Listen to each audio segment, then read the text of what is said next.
Hello all, welcome to Samvad Talks. I'm Shalini Singh, a student volunteer with IIITB Branding Committee. Today will be the last Samvad Talk of 2020. We would like to thank you all for supporting Samvad all through the year and with the transition from physical to virtual version. Wishing you all a very happy new year in advance. The title of the today's talk is Realistic Identity Preserving Image Manipulation on Specific Attributes Using Disentangled Representations in the Latent Space by Professor G. Srinivasa Raghavan, Kumar Shubham, and Gopal Krishna Venkatesh. Professor Raghavan needs no introduction at IIIT Bangalore. He is a professor at IIIT Bangalore and his research interests are in area of machine learning. He did his PhD in computer science from IIT Kanpur and had a postdoctoral stint at IMC in Chennai, and subsequently spent several years in the industry in a variety of roles. He has been a faculty at IIIT Bangalore for last 7+ years. He done several hats at Institute, including the placements faculty in charge. Our student speaker for the day are Kumar Shubham and Gopal Krishnan Venkatesh. Kumar Shubham is a MS by research student at IIIT Bangalore, advised jointly by Professor Dinesh Babu Jayagopi and Professor Srinivasa Raghavan. His research interests lie in the general area of machine learning, particularly in deep learning, reinforcement learning, probabilistic graphical models, and their application in social psychology and image processing. Gopal Krishnan Venkatesh is a student at IIIT Bangalore in his final year of integrated MTech program in computer science. He is currently working on his master thesis with Professor Raghavan as his advisor. His interests revolved around machine learning, particularly in deep learning, reinforcement learning, and application in natural language processing and computer vision. In today's talk, they are going to discuss their work of formulating a Markov decision process over a latent space of a pre-trained GAN model to learn a conditional policy for semantic manipulation along with specific attributes during defined identity bounds. Further, they will define a semantic age manipulation scheme using a locally linear approximation over the latent space. Now I'll request Professor Raghavan to start the talk. Thank you. Yeah, thank you, Shalini, and welcome everyone for this talk. Uh, yeah, so this work is primarily the work of Shubham and Gopal. Um, yeah, so I'm just going to set the context and give you some background about this line of research, and then I will hand it over to Gopal and Shubham for the rest of the talk. So,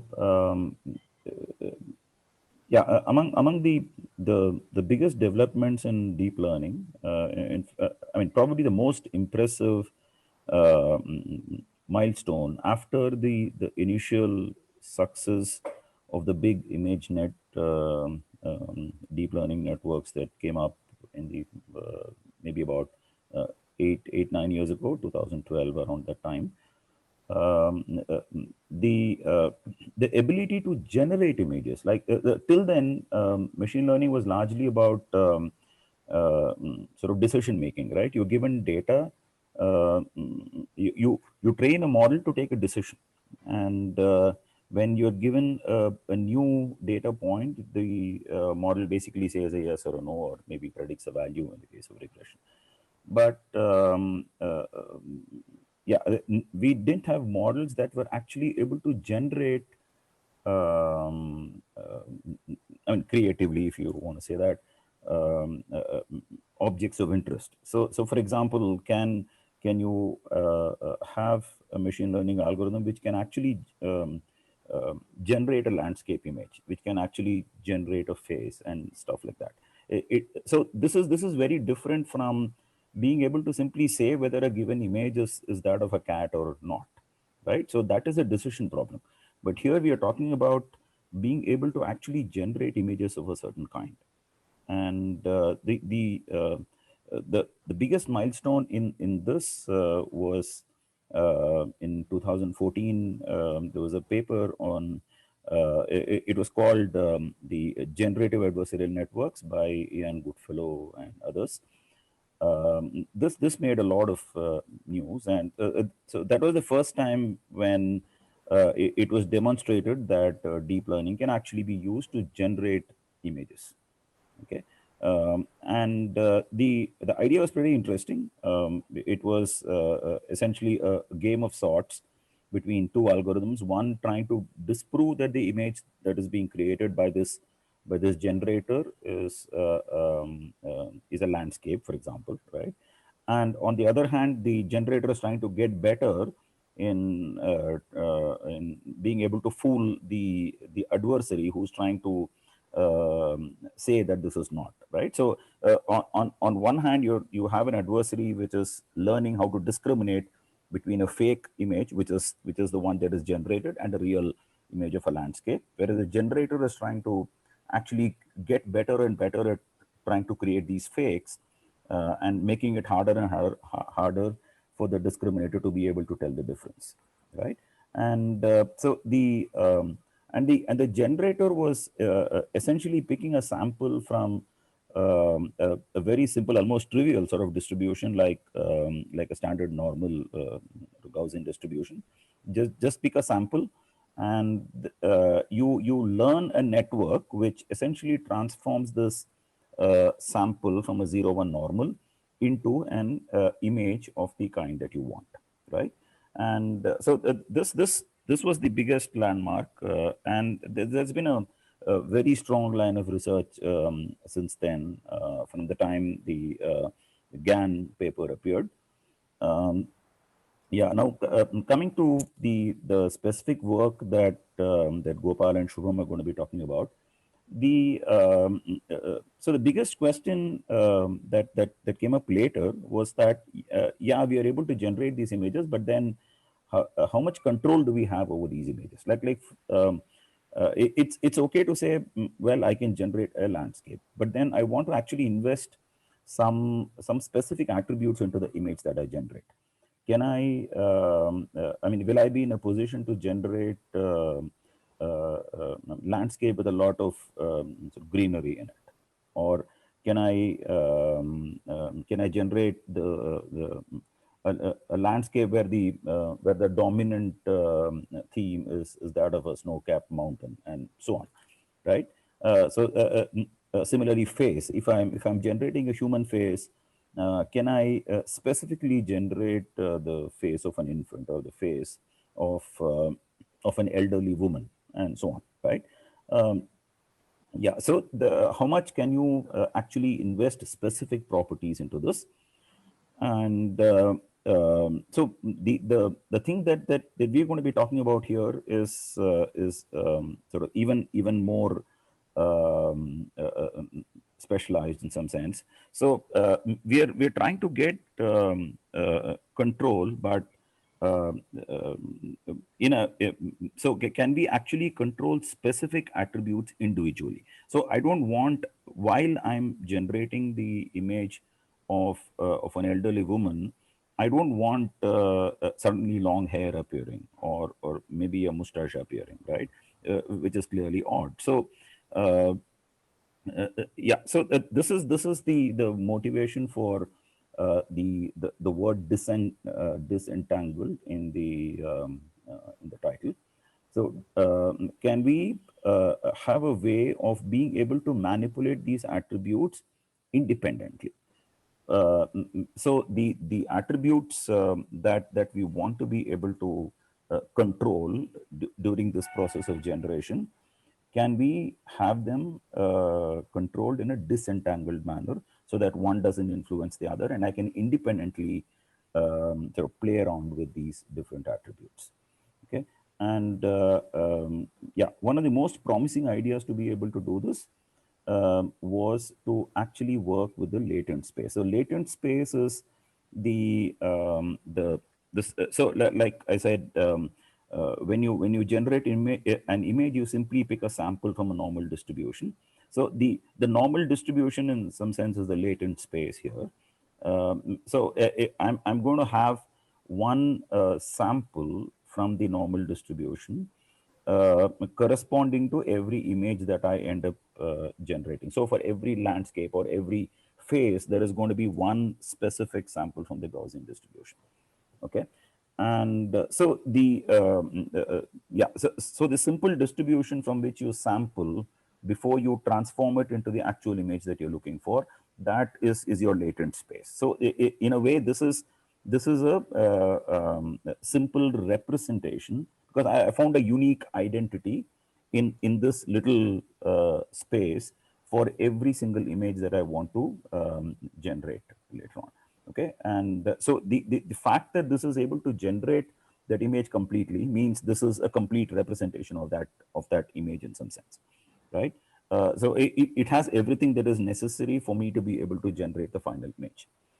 And yeah, so now so yeah, here what we are basically trying to do is, if I take an image, say a face, and I want to make the face look a little more elderly, can I, instead of working with the image itself, that seems pretty hard, because it is very, very high dimensional. There is a lot of redundant stuff out there and all that, right? And it seems a lot more convenient to be to work with the latent representations of these images. So the question we are asking is, if I give you two images of the same person, one which is when the person was young and the other when the person was elderly, both have their corresponding latent representations. And now can I actually find a path from this point to the other point, both in the latent space? Can I find a path which will trace the evolution of this younger person into the elderly person? Okay. Yeah, so this process is what we are trying to figure out. And what Shubham and Gopal's work has done is to use reinforcement learning towards actually finding this path on the manifold where all the latent representations of the images of this person lie. So through that manifold, can I actually find a path? So the basically the work is about learning the path on this manifold to navigate from one point to another point. Now the biggest challenge here, which has remained a challenge for a long time, is in the process of doing this, how do you actually preserve the identity of the person, right? So when I say I want to manipulate this image of a younger person to an elderly looking person, I want it to be the same person, right? So how do you preserve the identity of the person while you're doing this? Yeah, and so that's the constraint under which the reinforcement learning algorithm will work, to figure out a path going from the latent representation of one image to the latent representation of another image. So that's basically what this work is all about. Yeah, so this is probably the first attempt at actually learning the underlying manifold in which the latent representations lie, and and using strategies like reinforcement learning to be able to find a path through this latent space. Yeah, so that's a quick introduction to this work. I would now hand it over to Gopal, who will take you through the details. Yeah. Over to you, Gopal. Yeah, thank you, sir. So, yeah, hi, I'm Gopal Krishnan. So we've been working on this for some time now, and I would like to basically this tight step manner, and to the talk is structured this way, wherein we'll first deal with talk about what are generative models, then we'll have a brief intro about latent space. Then once we basically linked these two seemingly different concepts, we'll formally define our problem statement, where we'll also look at some interesting use cases where this can be deployed. And towards that, we'll also look at some recent work in this space, particularly this work called as Interface GAN, which has come out in CVPR 2020, a premier computer vision conference. And after that, I'll hand it over to Shubham, who will take us through our proposed approach, the reinforcement learning based approach. Okay. So over the last 10 years, like Professor Raghavan mentioned, there's been a lot of interest in deep learning, in particular in fields like computer vision. where there has been a lot of decision making, where deep learning has been used in a lot of decision making use cases, wherein let's say you give an AI system an image and you ask it whether it's a cat or a dog. So in these classification sort of problems, or in things like object detection, deep learning has shown that it's certainly worthwhile tool, a transform. And the reason why there's a lot of on this space is probably its capability to learn underlying patterns. So in particular, things like if you're dealing with objects, things like that. So these are interesting things that these neural networks are capable of learning. And similarly, a different line of thought that has certainly come up after this ImageNet revolution was this notion of generative modeling, where you no longer ask the AI system to perform this classification task, but rather you ask the AI system itself to generate images. And in fact, a small trivia fact per se was that just to reiterate that there's a lot of interest in the space, was the first AI generated painting was sold for over $400,000. So there's a lot of interest in this space right now. So clearly there's a lot of interest in the space, but where do you think, where are these models probably being used? So there's a lot of interest in this because this has a lot of application in spaces like drug discovery, generating poems, composing music, and in fact, it's even capable of generating realistic human-looking faces. So in fact, if you see the images, the face images right here, right bottom, images are actually generated by AI systems. These things look photorealistic, and show that these models are pretty efficient at generating these images. So now let's move on to the other seemingly different concept, which is the latent space.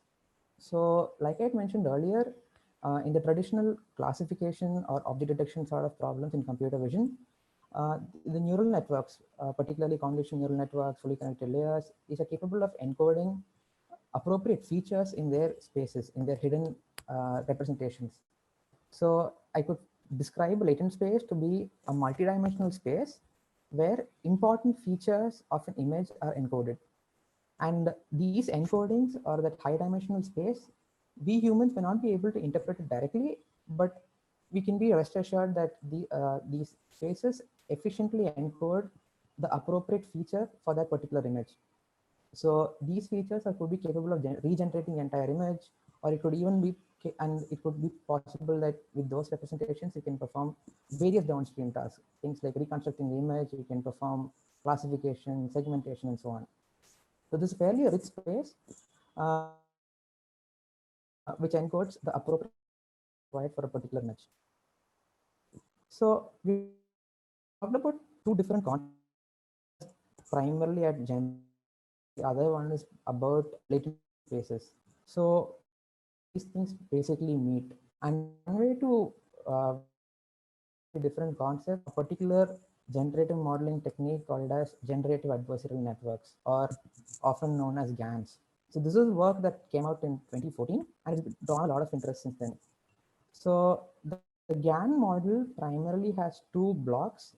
One is called a generator and the other one is called a discriminator. So the generator actually takes in a random noise, and then this random noise is basically upsampled, basically transformations are applied on it, so that the output image looks like a real image. Basically, this image should slowly start looking like what you would see in the real world. Basically, the things that you see in your training data. And this happens slowly during the training process, during the training procedure. So for the distribution of your fake image to start looking like a training image, you require some sort of comparison, so that this image that you generate should slowly start resembling things that you see in your ground truth training data. And towards that is where is the discriminator model. So here, the discriminator takes in a particular image and performs a simple classification task to report whether the image is coming from the real sample, which is the training data, or from the fake sample. So ideally, the attempt of the generator should be such that it should morph this random noise slowly, such a way that it starts fooling the discriminator. In other words, the generator and the discriminator try to deceive each other. And this sort of modeling is done through this min-max loss that is proposed in the original paper. And that's how these models are trained. So since you're primarily interested in generative modeling and latent spaces, the thing that's more interesting to us is about the generator model, which basically takes a random noise, which could be a feature vector, or in other words, this random noise could even resemble something like a features vector in the latent space. So this random vector seems to correspond to a particular image. And if you look at this particular example, this noise here, which is probably in R2 space, in the two-dimensional space, is getting morphed to an image in high-dimensional space, which could be, say, HD, where, or it could be even higher resolutions, where in this particular case, it's an handwritten digit image. So here you can clearly see that this random noise is going to be a low-dimensional feature vector, which gets mapped to a high-dimensional image. So let's look at this in a little more detail. So here we have a random sample, and we want to morph this sample in such a way that, and this random sample could be defined by z vector, and this random sample has to be morphed into an appropriate thing that we want, which could be an image of a digit, could be image of a face, and so on. So how does this thing happen, or what is the generator learning per se? So let's look at that in a little more detail. So if you look at all the random samples that you have, these would be sampled from a distribution that you would already know. And in most cases, or in often, it's that the underlying distribution is going to be a normal distribution. A normal distribution is actually a Gaussian distribution with a zero mean and unit variance. In high dimensional, that variance will be an d-dimensional identity matrix. So with that distribution, if you plot out the distribution, you would notice that it's going to form of something like a manifold. It could be a manifold of any structure. So the generator's task is to transform this manifold, the input random noise manifold, into a structure that you're interested in. It could be face images, it could be digits, and so on. So if you have any random sample that's sampled from this distribution, the noise that is sampled from distribution gets transformed appropriately to the output distribution the generator learns. So which is your G of Z. And since you're working with a low dimensional space here, the random noise, the generator could possibly learn appropriate upsampling techniques to generate the image of our interest. So we looked at what a generator does. We also looked at generative modeling, and we also know what the latent space is probably is.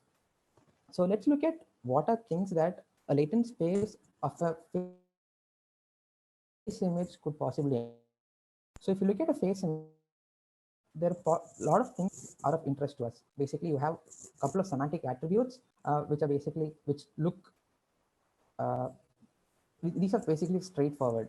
Things like if you look at a face image, you can say whether the gender of the person, you can talk whether the person is old or not.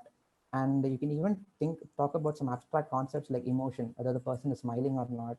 Or you can even move to more abstract things like accessories, whether the person is wearing an eyeglass, hat.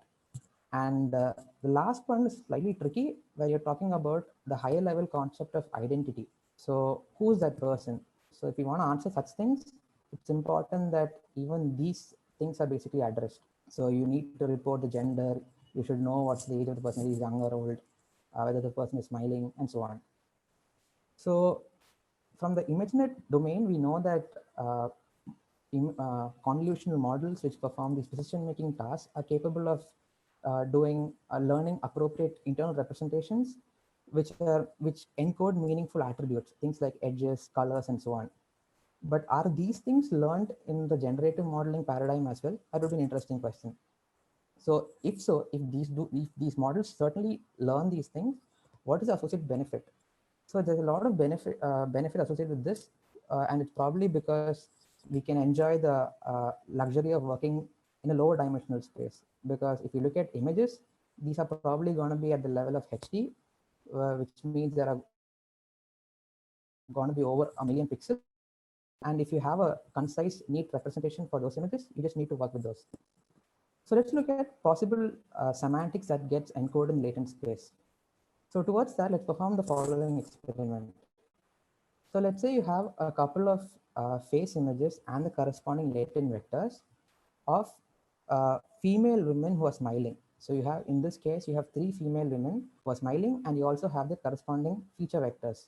So let's perform the following pooling operation, where it could be as simple as performing the averaging of these 3 feature vectors. So when you perform that averaging, you probably get a feature vector, which when decoded would give you a smiling woman like this.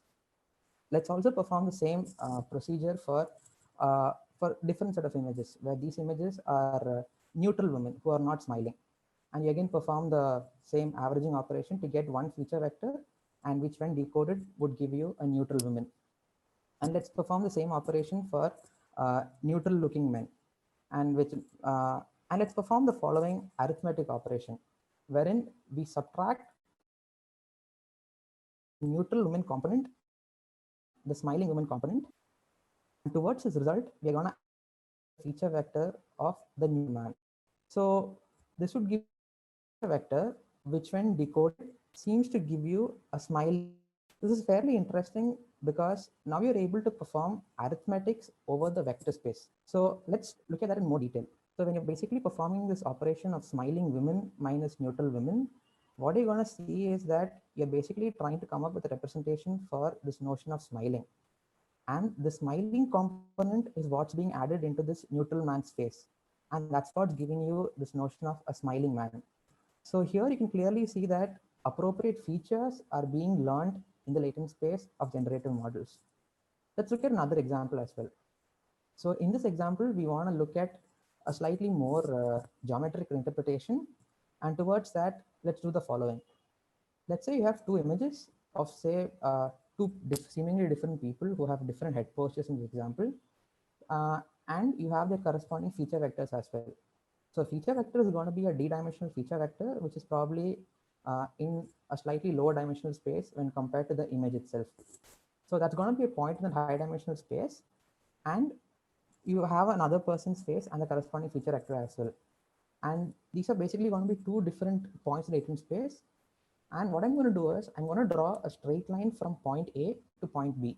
And I'm going to move linearly from point A to point B to understand what are the semantics encoded while I do this traversal. So while I perform this simple linear interpolation, I would like to see how are things getting morphed in the latent space.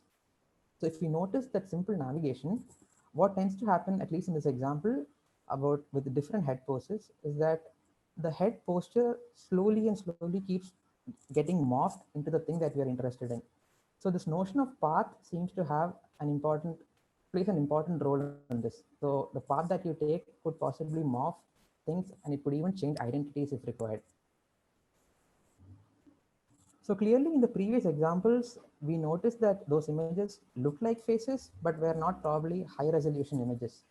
And towards building high resolution images, a recent work has come up called as progressive GAN.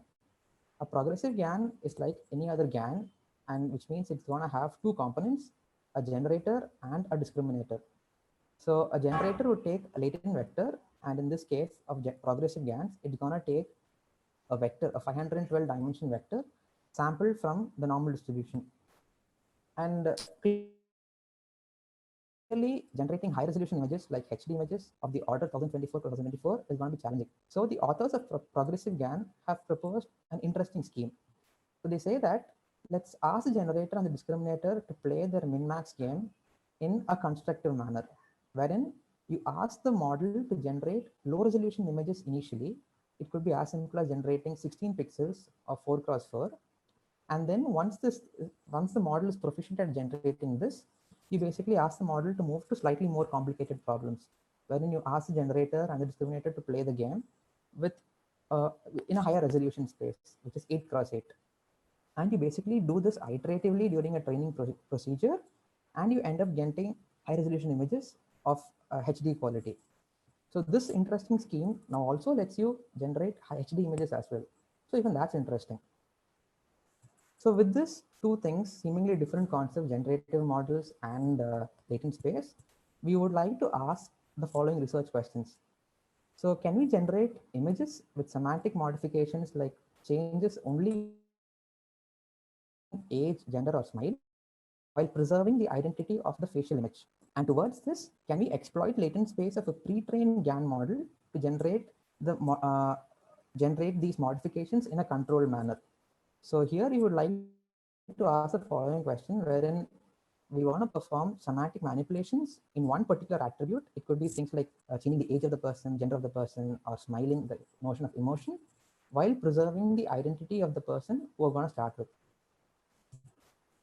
So clearly this has a lot of application use cases per se, uh, particularly in fields like social psychology. So there, psychologists would like to understand causal relationships that tend to happen. And I would like to explain this with an example. So let's say there's a applicant who's preparing for a job interview. So he or she would be preparing for the interview by giving mocks to possibly friends of related age group. So if there's a 20-year-old person, he or she would have friends in the same age category, and that's where she would be giving mocks to those people around to prepare for this interview.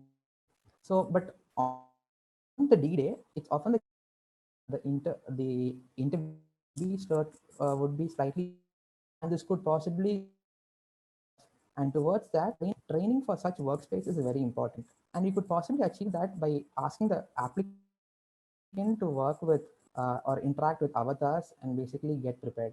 So what we here in this use case, we particularly want to emphasize on the fact that identity has to be preserved while the age of the avatar, the age of the person who comes in that avatar has to be morphed, could be possibly have to be made older. So these specific attributes, the changes in specific attributes certainly has a lot of applications. So far we looked at GAN models which are capable of generating face images, but how does this avatar picture come in? So there are, these days there are open source, there are toolkits like ITZY 3D which take in a frontal face image and can generate avatars which are 3D avatars. So these are very well versed, and such toolkits certainly exist. So our target would be to generate these images, and we would be using toolkits like this to generate appropriate avatars for our platform. So before moving any further, there are certain ethical considerations that need to be talked about. So in our particular use case of this GAN based models, we would like to use studies to understand causal relationships between attributes. And this is going to be done in a constructive manner, unlike its other counterparts like deepfakes. And also here, these GAN models are sampling from a random distribution, and the images that it generates are of people who don't exist on this planet. So privacy of people are not compromised. And even if we want to work with real images of real face images, we would be doing so only with the consent of the user. So with that said, let's look at some recent work in this space, particularly this paper called as Interface GAN, which has come out in CVPR 2020. So this paper presents a neat proposal, proposes a neat approach where they talk about inducing semantic modifications along attributes like age, eyeglasses, gender, and pose by a simple scheme in the latent space. So what they do here is that, let's say you have a whole bunch of data points, latent of people who are young.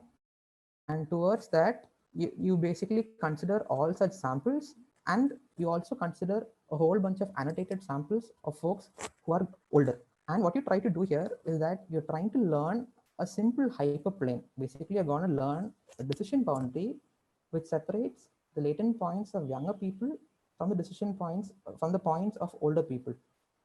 And they say that you can learn a simple SVM linear hyperplane, and this seems to separate these two classes of images, which is basically younger images and older images, with a fairly high degree of accuracy, which means these attributes could be linearly separable. And to perform an update over a test point, let's say you give a random person, young person, and the corresponding feature vector. To make that person older, what you're supposed to do is you're supposed to move across the hyperplane which you've already learned. So you just need to move orthogonally across the hyperplane, and that would induce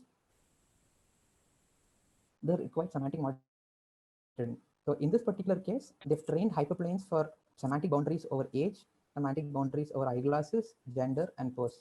And clearly, if you see the picture, over the right bottom, you see that it's doing a fairly good job. So since you're working with latent space, it's important that we understand the underlying manifold as well. So here, the work that was proposed in interface GAN, even they work with this generative model, which is a progressive GAN. And like I mentioned earlier, the progressive GAN uses the underlying latent distribution to be the normal distribution, which is a Gaussian distribution with zero mean and unit variance. So if you look at the manifold of the Gaussian distribution, it's going to look like an annulus, which means it's going to look like a shell where all the data points are going to be covered there. And if you want to write that algebraically, the norm of all such vectors is going to be bounded. So that's what's written here. And in fact, if you can prove that the bound is going to be over the dimensionality of the x vector. So if x is d-dimensional feature vector, the norm of that vector would be the bound over that vector would be bounded by the root of that dimensionality space. And using this theorem, which they call as the Gaussian annulus theorem, the authors of interface GAN have showed the following as well. They say that the probability of you finding a latent point which is fairly far away from the annulus is going to be extra. In other words, even they claim that all the data points that you're going to see from the normal distribution is going to lie only on this shell and not anywhere in elsewhere. It won't be inside or outside. But we also talked about the fact that generative models have this capability of working with any random noise. So it would be interesting to see what happens there as well. So let's say you perform a manipulation where you end up moving so far away. Basically, you try to move away to something like positive infinity. So what tends to happen? So let's do the same experiment as I just mentioned. So you start with any starting point, which is possibly zero distance away from the manifold, the annulus, and you perform an update step where you're trying to move far away. So the authors of interface GAN noticed the following. What they noticed was, irrespective of where you start, it could be a male or it could be a female, if you move to a particular direction, you always end up getting a similar looking image. So here in this particular case, it so happens that you always get old male.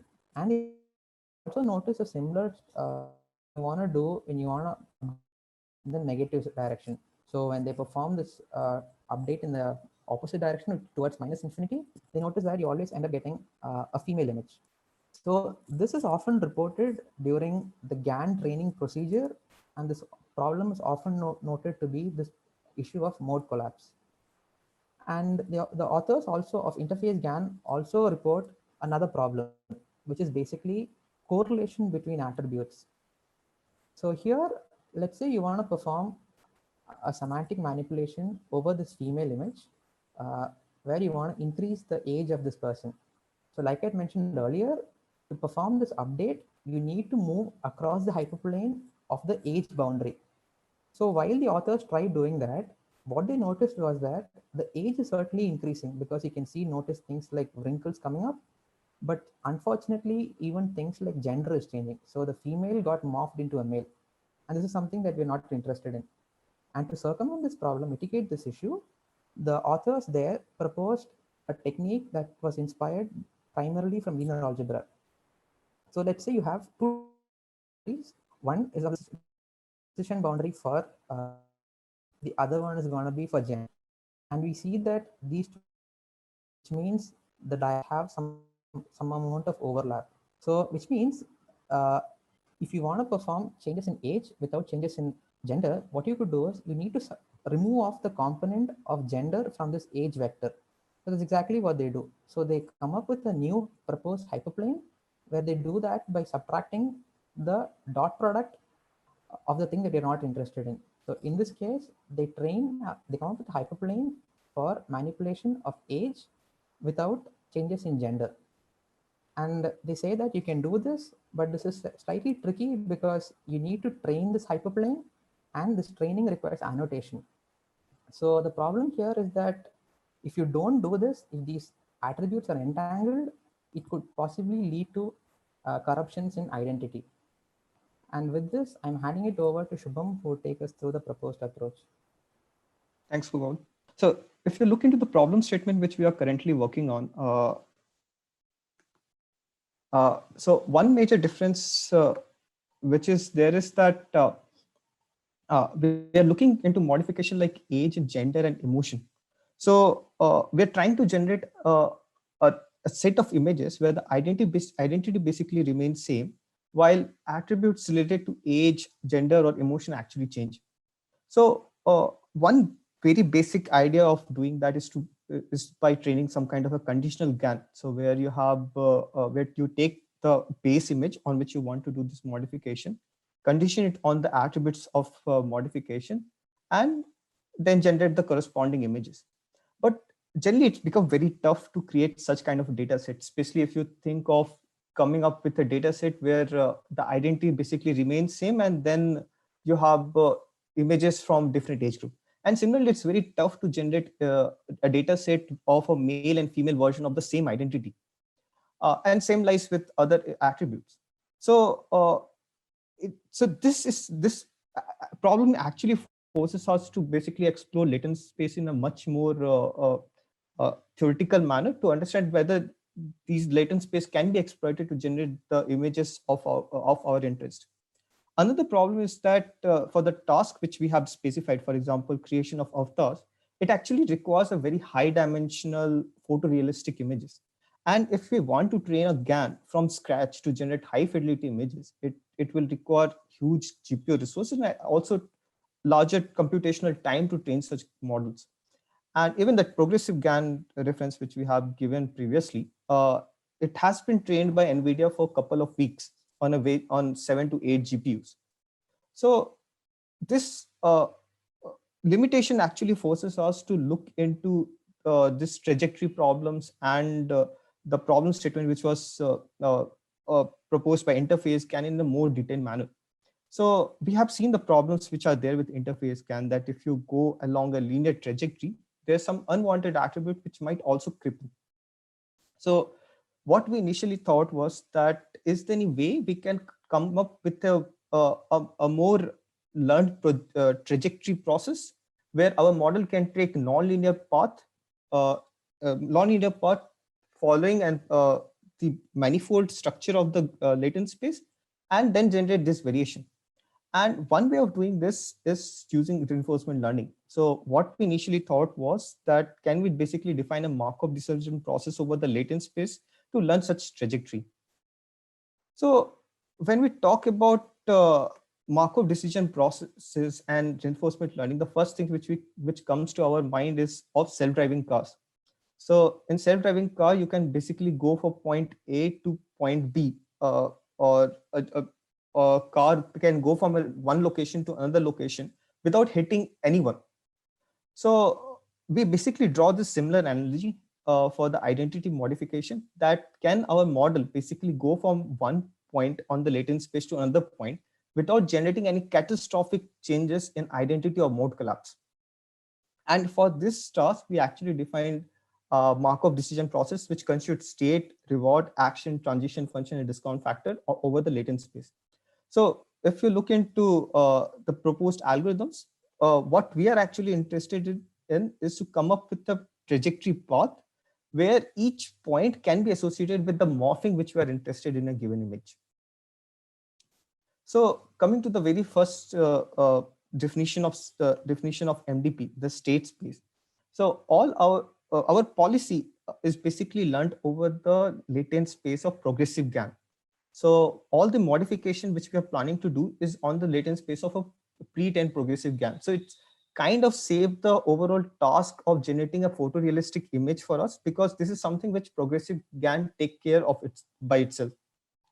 So our state space is basically this 512 dimensional N0I distribution, and our policy also learns this actions learns to produce this action or new transition over this defined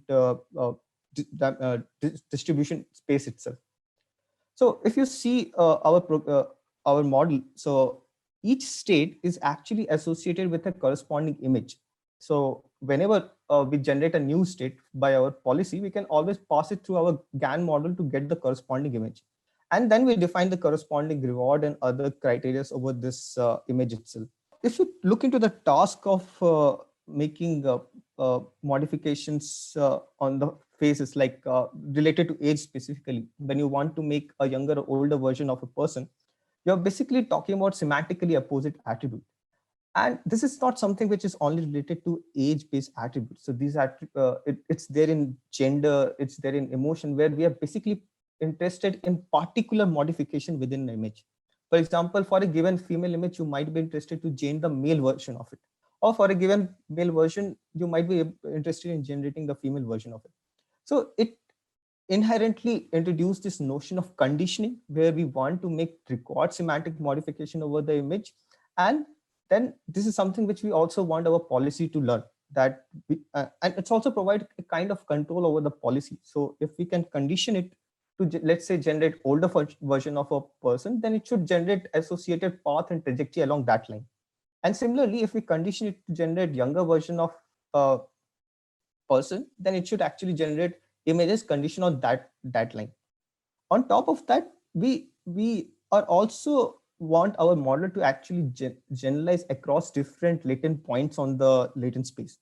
So to circumvent these problems, we have defined our policy with a conditional factor of base state and conditioning. So base state actually encode the notion of the image on which we want to do this modification, while at the same time this conditioning is basically a one-hot embedding vector, which tells us about the kind of modification which we want to introduce in an image. For example, if we basically set it, let's say a one-hot vector of ones, then we actually want to introduce an older version, or introduce images or generate images of older people. And similarly, if we set it to zeros or -1, we want to generate a negative version of the person. So if you look into the literature of reinforcement learning and try to understand ways in which people tries to do it, it's through passing this concatenation of goal and state in the policy and value network. So we draw analogy from the similar algorithms and similar papers and define our goal for a given task as a concatenation of base state on which we want to do this modification, and given conditioning, the modification which we are particularly interested in. And this goal is basically put as an input in both policy and value network as in concatenation with the states on which we want to work on. So coming to the action and transition space. So one thing which we might have understand is that latent space somehow fold structure which will introduce this notion of age variation while preserving the identity of the person. And if you look into the interface scan based approaches, they have actually proposed an algorithm to make a linear traversal over a hyperplane.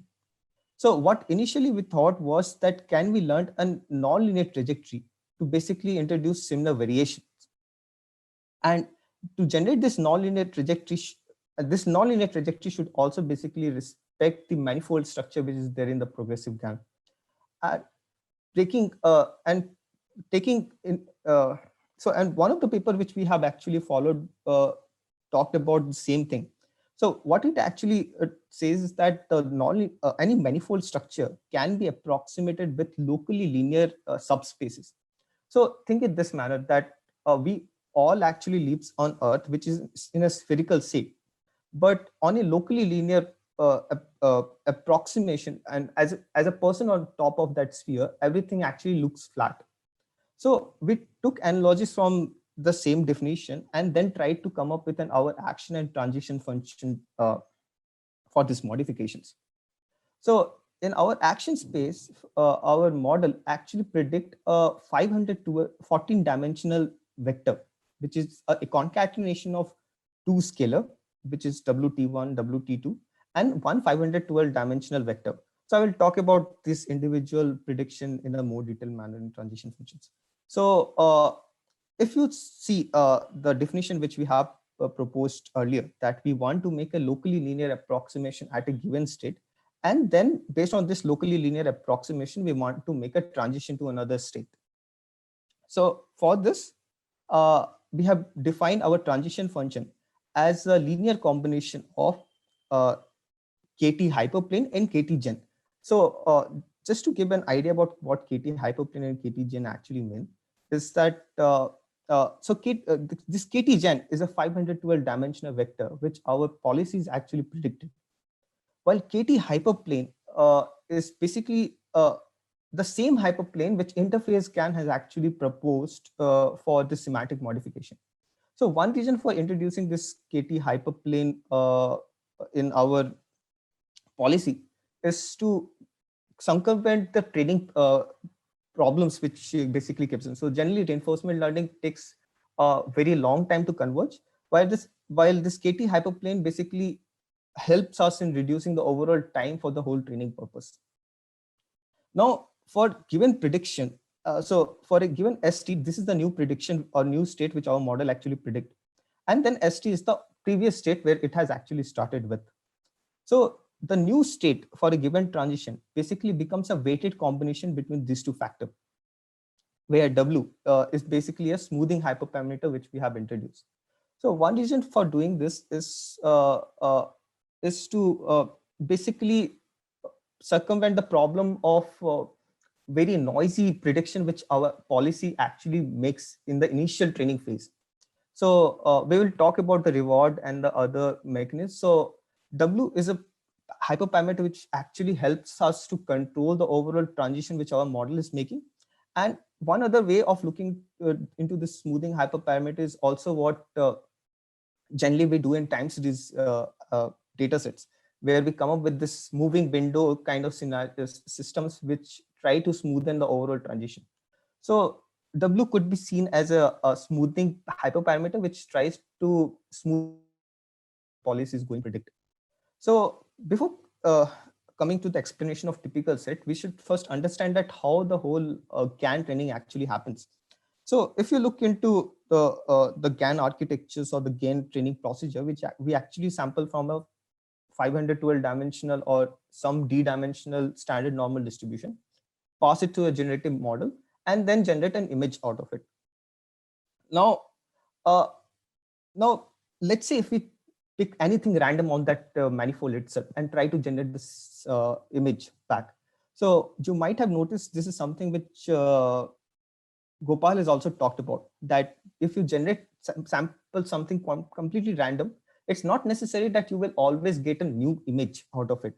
And often it is something the same. So it's often the same image which keep on repeating multiple times. So this is a problem statement which people have tried to understand and try to come up with a proper explanation for. And there's one paper which is along the same line as by DeepMind, where they talk about the typical set.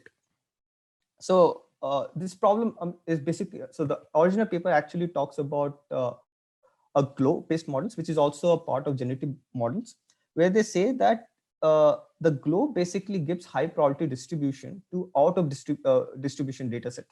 So let's say you train GLOW for a bedroom scenario, and you try to get calculate the probability for the same model for a cat image. So it has been found that it basically gives very high probability for that, which shouldn't be the case since it has been trained on a certain specific kind of data set.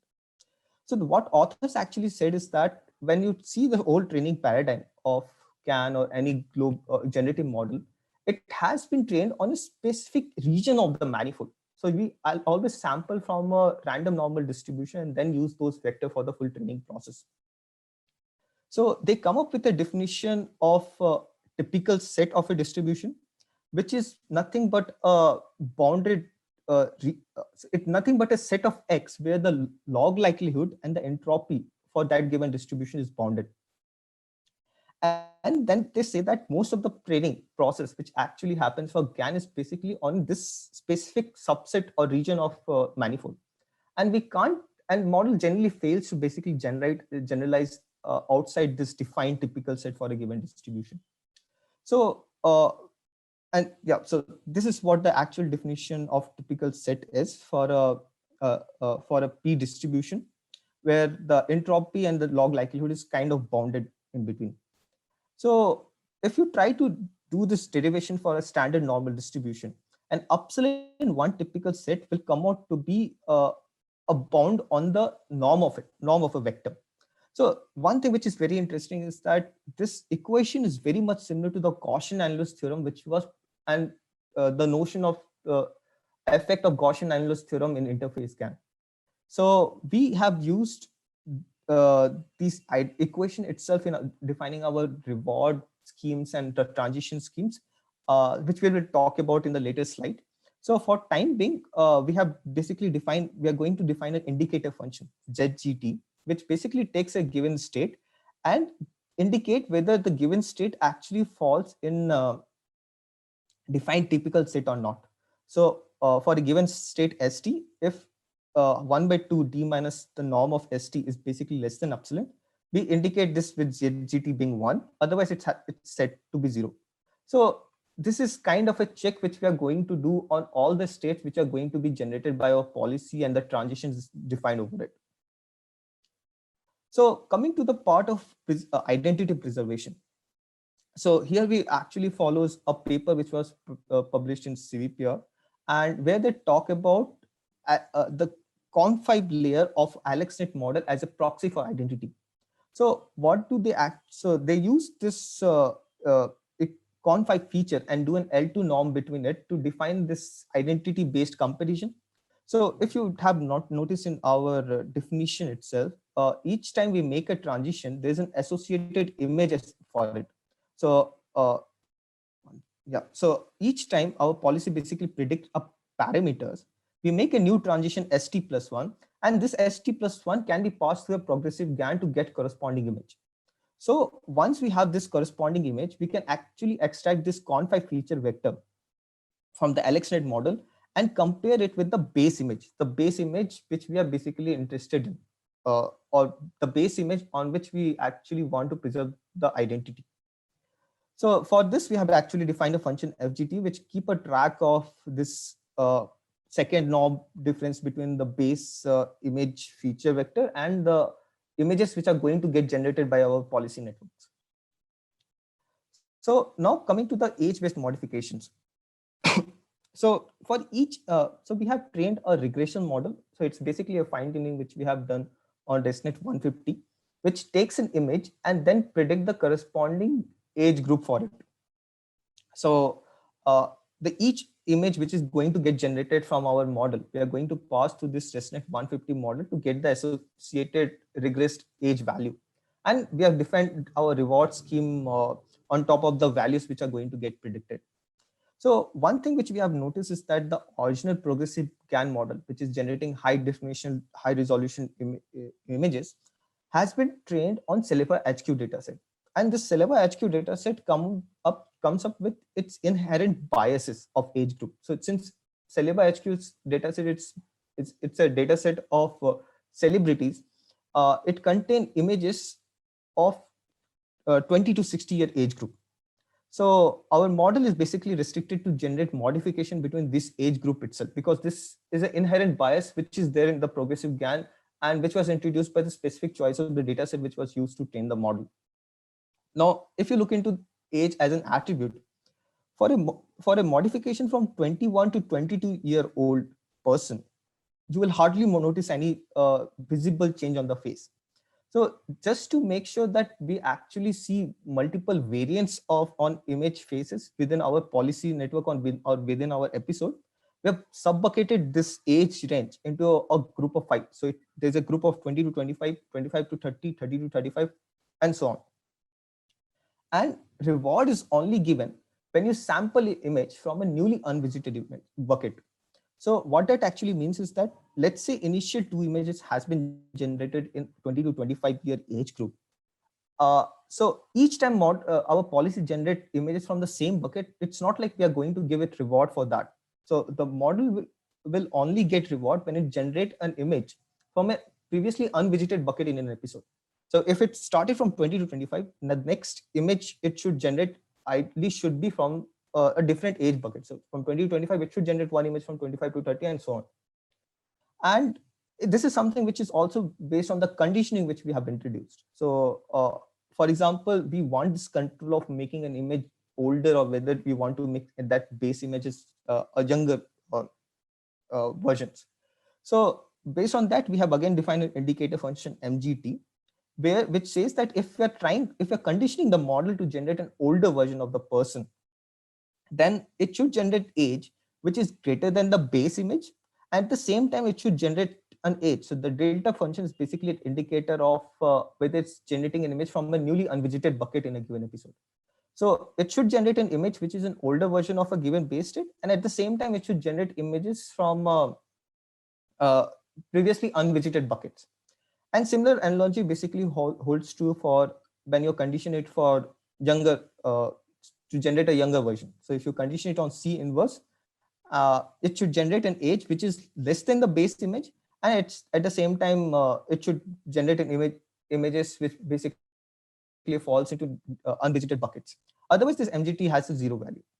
So coming to the overall reward scheme. So as I have discussed earlier, that we want this inherent notion of fear in our model, that whenever generate image outside bond typical set or generating a mode collapse kind of images, it should have an inherent fear for that, and it shouldn't generate more and more images in that direction. At the same time, this is something which should be applied to the identity also, that any major changes in identity is something which our model should inherently oppose to. So based on this, we have defined our reward scheme where whenever this identity-based comparison, which we have defined previously, is more than a given threshold value, or it doesn't fall into the typical set. So the generated state doesn't fall into the defined typical set, we give it a minus and reward. If it actually falls below given P1 range, the identity score value, at the same time, the model is basically following the typical set distribution which we have defined, and a new age group has been generated, which we have actually already discussed about. We give it MR reward.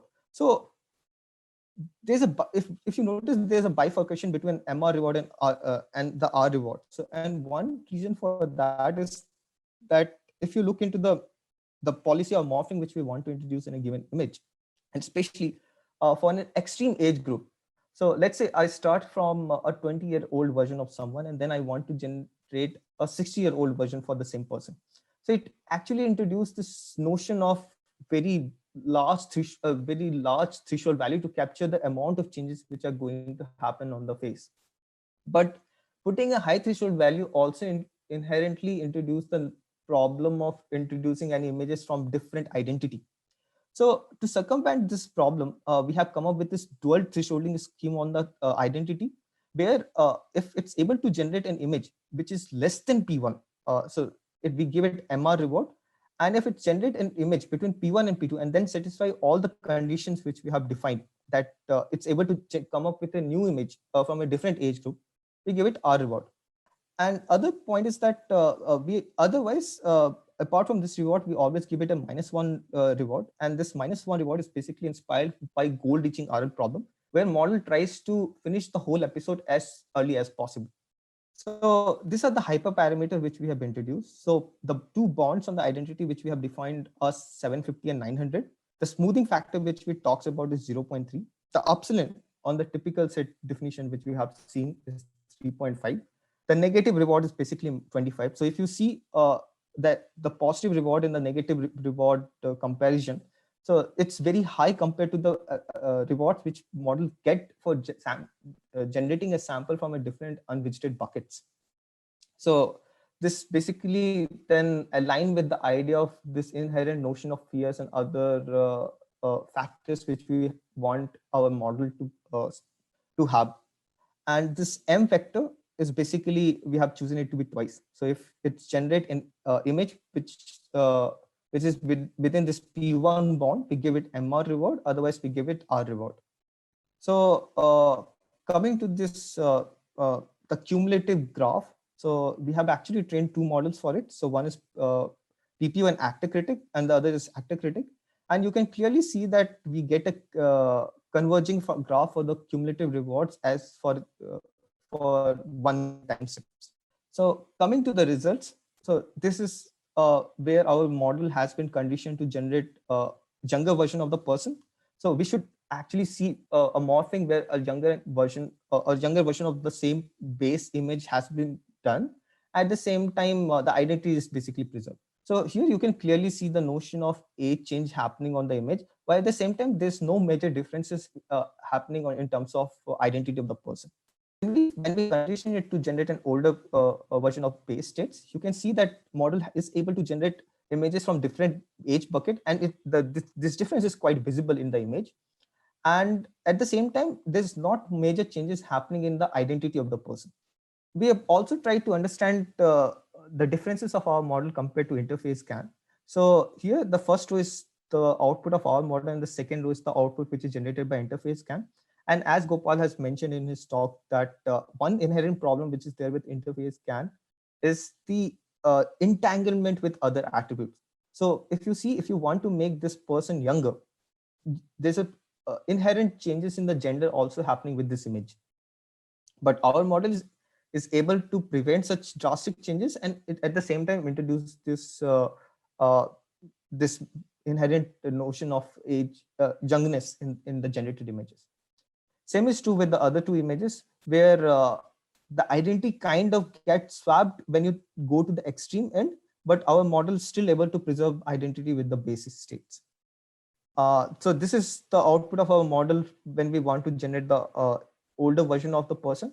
And again, you can see this problem coming up in the interface scan, where it feels like a male version of the same image getting generated in the episode, while our model is able to generate these changes without any such inherent problems.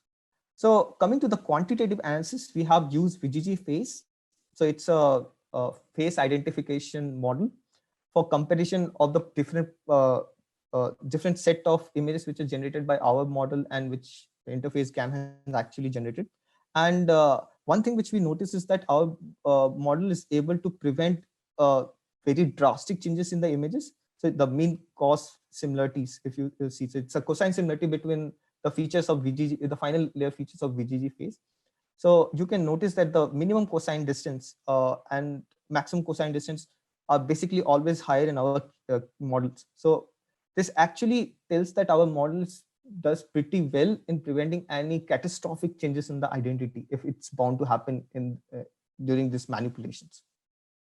So we have also done similar analysis on different attributes. So we are not just restricted in age-based manipulation.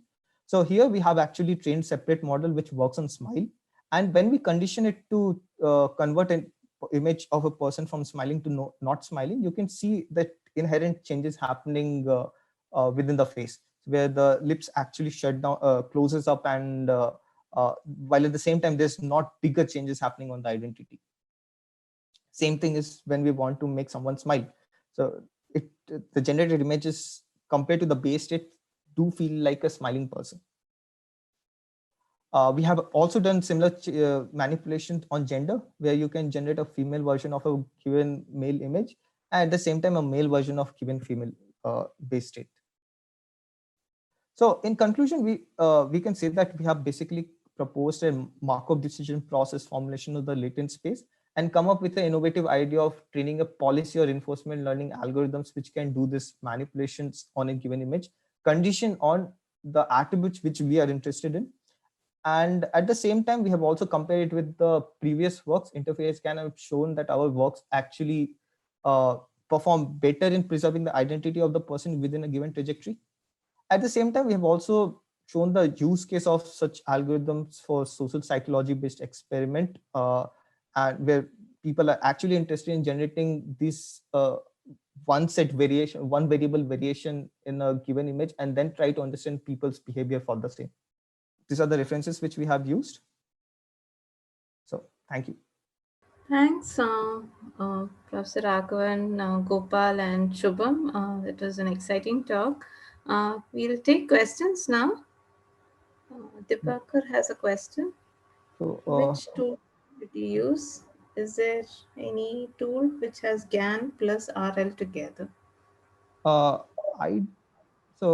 I don't think there's any tool which have GAN plus RL together. So this is the idea which we have proposed in our work.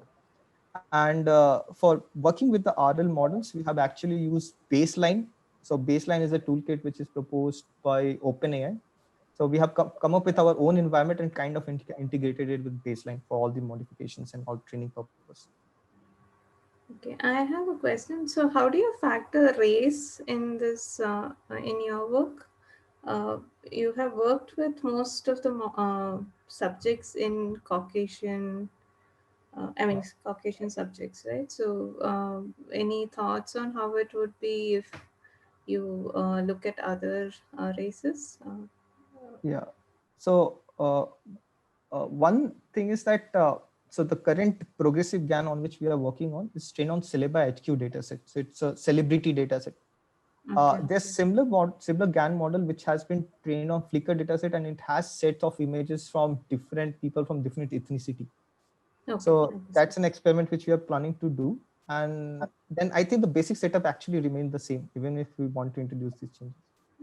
Okay. Prasanna has a question. Any relation to privacy preserving techniques, split learning or federated learning? I don't know specifically about split learning and federated learning, but there's a line of work which we are currently pursuing is to introduce changes in an image where the base identity looks similar, but you can't actually say that this is the same person which you are talking about. So some kind of the notion of preserving identity as a manipulation scheme. So if there are no other questions, we'll give a big hand to the speakers and thank you very much. All the best for your excellent work. And thank you everybody for attending Samvad throughout the year. Yeah. Happy New Year, everybody. See you. Same.